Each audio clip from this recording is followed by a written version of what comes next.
একবার খেলে বারবার খেতে ইচ্ছা করবে যদি এইভাবে রান্না করেন। তার জন্য প্রথমেই কড়াইয়ের মধ্যে পরিমাণ অনুযায়ী সর্ষের তেল দিয়ে ছোট ছোট বড়ি হালকা লাল করে ভেজে তুলে নিচ্ছি।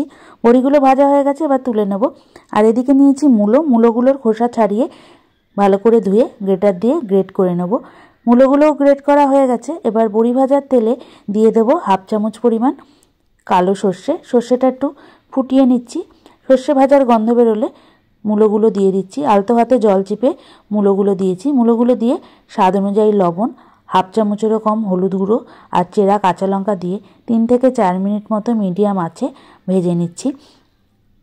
মূলোগুলো ভাজা হয়ে এসছে। এবার এর মধ্যে দিয়ে দেবো সামান্য পরিমাণ চিনি দিয়ে আরও কিছুক্ষণ মতো ভাজার পর এর মধ্যে দিয়ে দিচ্ছি ভেজে রাখা বড়ি। হাত দিয়ে একটু গুঁড়ো করে দিয়ে দিচ্ছি। বড়িগুলো দিয়ে 2 থেকে 3 মিনিট মতো রান্না করার পর নামানোর আগে দিয়ে দেবো বেশ খানিকটা ধনেপাতা কুচি দিয়ে কিছুক্ষণ মতো নাড়াচাড়া করে আমি গ্যাস বন্ধ করে দিলাম। তাহলে তৈরি হয়ে গেল নিরামিষ মূলো ছেচকি। আশা করছি রেসিপিটা আপনাদের ভালো লাগলো। দেখা হবে অন্য কোনো নতুন রেসিপি নিয়ে। ততক্ষণ ভালো থাকুন, সুস্থ থাকুন, দেখতে থাকুন আরও নতুন নতুন অনেক রান্না।